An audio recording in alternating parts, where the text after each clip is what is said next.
हरियाणा में जहरीली शराब की वजह से होने वाली मौतें एक बड़ा मसला बनती हुई नजर आ रही हैं क्योंकि जहां हरियाणा के बारे में कहा जाता था कि कृषि प्रधान सूबा है हरियाणा, ये कहा जाता था कि खिलाड़ियों की धरती है हरियाणा, लेकिन अब वहां पर जिस ढंग से लगातार नशा बढ़ता नजर आ रहा है वो एक गंभीर मसला। और इस मसले को लेकर अशोक तंवर हमारे साथ है, बातचीत करते हैं।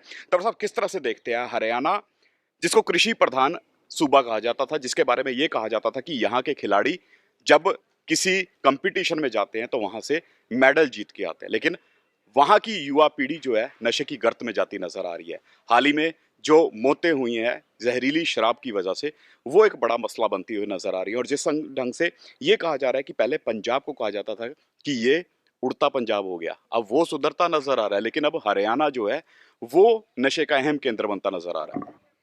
देखिए, जब पंजाब के अंदर नशे का प्रचलन बढ़ा जी। और जैसा आपने कहा कि उड़ता पंजाब, उसके बाद जो सख्ताई हुई, उस सख्ताई की वजह से हरियाणा के अंदर वो बॉर्डर पे नशा आ गया। जी। क्योंकि नशा तो वहाँ भी चाहिए था, ऐसा नहीं कि एक दिन में वो ख़त्म हो गया। जी। और वो नशा तस्कर जब यहाँ पर आए, नशा माफिया सक्रिय हुआ, उससे क्राइम बढ़ा। जी। और आज हरियाणा पूरा बॉर्डर डबवाली से लेकर के और आप पंचकूला तक जो नशा चाहते हैं वो नशा आपको मिल जाता है। जी। कल ही मैं एक कालावाली के रोडी में गया गांव में। वहाँ नशे की वजह से अपराध बढ़ा, उसी की जी। वजह से एक मर्डर हुआ। और नशा हम देखें तो दिन में लोग आपकी गाड़ियों के आगे वैसे ही कई बार आ जाते हैं। नशे का उनको पता ही नहीं कि कितना। और ये दुर्भाग्यपूर्ण बात ये है कि जो युवा पीढ़ी है वो इसकी गिरफ्त में है। जी। और कहीं ना कहीं ये बिना सरकार के संरक्षण के, राजनीतिक और प्रशासनिक संरक्षण के हम्म। ये हो नहीं सकता है। जी। जब सरकार से पूछा जाए तो सरकार गलत आंकड़े पेश करती है। 2016 से लेकर के 23 के बीच में 470 इस तरह की मौतें हुई। एनसीआरबी का डाटा ये कहता है। सरकार ने सदन के अंदर कहा कि नहीं, केवल 39 मौतें हुई। अब फिर वहाँ जो और दूसरे विधायक थे उन्होंने उसको कंटेस्ट किया, आर्गूमेंट को, उस तथ्य को। बाद में सरकार को मानना भी पड़ा। जी। अब अगर टोटल मिलाकर के हम देखें तो पिछले 7 साल में इस तरह की घटनाओं में 500 से ज़्यादा मौत होगी। जी। तो सरकार कहाँ गंभीर है? नशे के खिलाफ जब तक गंभीरता से लड़ाई नहीं लड़ी जाएगी, ये नेक्सस को नहीं तोड़ा जाएगा, इसी तरीके से नशा बढ़ता जाएगा। कितनी संपत्तियां कुर्क हुई, कितनी जगह बुलडोजर चले, जी। कितनी जगह जो नशे का कारोबारी है उनकी फैक्ट्रियों को ध्वस्त किया गया। क्योंकि पीछे बहुत जगह इस तरह का मामला देखने में आया, खरखुदा जी। में आया। और सबसे दुर्भाग्यपूर्ण बात यह है कि इस पूरे प्रकरण में ये गरीब लोग हैं। पैसे वालों के लिए तो चमचमाते शोरूम बना दिए गए जी। दारू के, लेकिन जो गरीब व्यक्ति मारा जाता है, उस गरीब का आने वाले समय में परिवार का भरण पोषण कैसे होगा, उनके बच्चे कैसे पलेंगे, उनके ऊपर जो डिपेंडेंट लोग हैं उनका जी। कैसे गुजारा होगा, ये बड़े सवाल। इस तरह का वाकया जब होता है तो वो छोड़ करके जाता है। हम कल पीड़ित परिवार से मिलने जाएंगे, आम आदमी पार्टी का डेलीगेशन। जी। और सरकार से ये भी कहेंगे कि आने वाले समय में इस तरह की घटनाएं ना हो। केवल एक दिन की छापामारी से नहीं, पूरी तरीके से नेक्सस ब्रेक होना चाहिए। जी। माफिया तंत्र को जड़ से उखाड़ फेंकना पड़ेगा। और ये तो जो साहब, ये जो पीड़ित हैं इनको मुआवजा भी, उचित मुआवजा इनको देना जी, चाहिए। तो साहब, जो ये जहरीली शराब का मसला निकल के सामने आया, क्या इसमें भी कोई नेक्सस काम कर रहा है? नहीं, बिना नेक्सस के तो ये होता ही नहीं ना। किस तरह का नेक्सस है? नेक्सस तो इसमें कांग्रेस के लोगों का भी शामिल होने की बात बताई जा रही है। उनको कल कांग्रेस पार्टी ने एक दो लोगों को निलंबित भी किया है। जी। तो कहीं ना कहीं मिला जुला करके सारा मामला चल रहा था, इसी से ये साबित होता है। जी। वर्तमान में सरकार 9 साल से भाजपा की है, हम्म। तो क्यों नहीं ऐसी चीज़ों के ऊपर कंट्रोल हुआ? क्यों ऐसे लोगों को पोषित करने का काम किया? जी। तो बहुत से सवाल हैं, सरकार इसका क्या जवाब दे। सरकार में बैठे लोग भी कुछ ऐसे हैं जो संरक्षण दे रहे हैं इस नेक्सस का?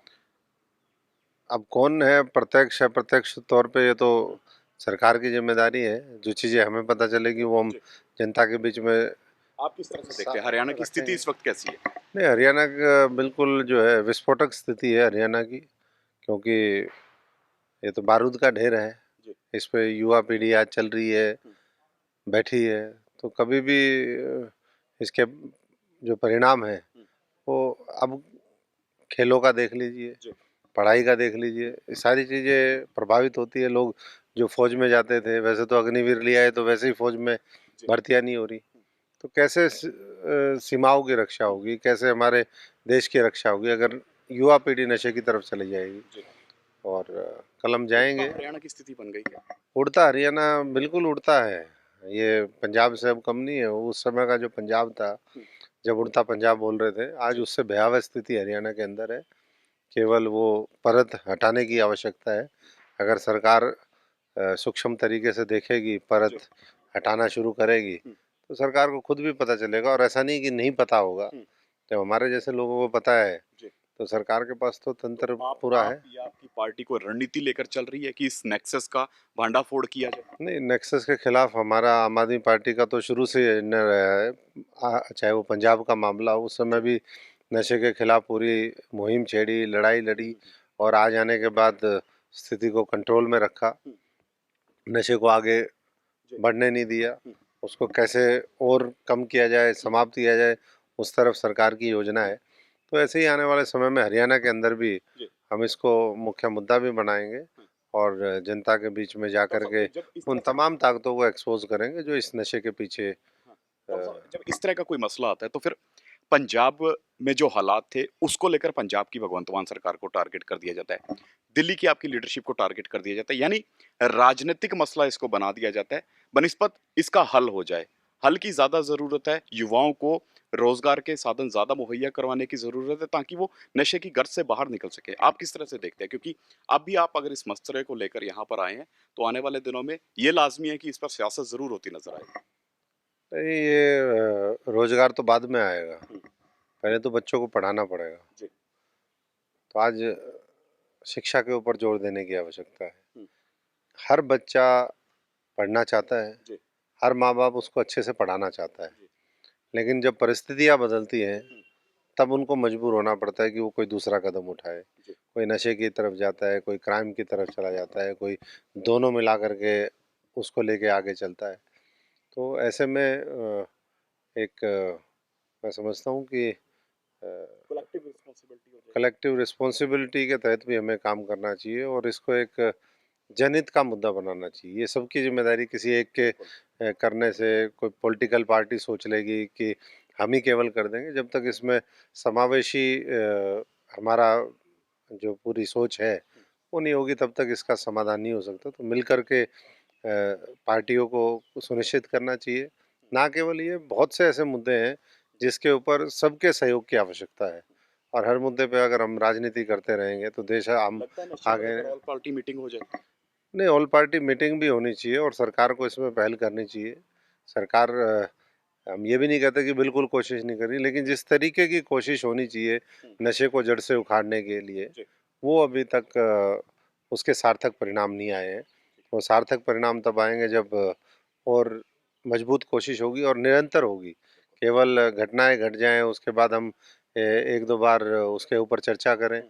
तो ये तो नीचे-नीचे जो है ग्राउंड लेवल पर। जैसे लैंडमाइन बिछ जाती हैं, हुँ। वैसे ही नशे की लैंडमाइन पूरे हरियाणा के अंदर है हुँ। और हरियाणा एक बड़ा अड्डा बन गया है जहाँ से नशा दूसरे स्टेट्स में भी जा रहा है। धन्यवाद हमारे साथ बातचीत करने के लिए। Thank you. बिल्कुल देखिए अशोक तंवर सीधे तौर पर हमारे साथ थे, स्पष्ट लफ्ज़ों में कहते हुए नज़र आए कि इस वक़्त हरियाणा जो है वो बारूद के ढेर पर है क्योंकि हरियाणा में लगातार जिस ढंग से नशा बढ़ता नज़र आ रहा है, ये एक अहम मसला और इस मसले पर गंभीरता से विचार की ज़रूरत है, गंभीरता से एक्शन की ज़रूरत है ताकि इस नेक्सस को जल्द से जल्द खत्म किया जाए और युवाओं को नशे की गर से बाहर निकाला जाए। कैमरा पर्सन आनंद के साथ विनीत कपूर, दैनिक सवेरा टीवी, चंडीगढ़।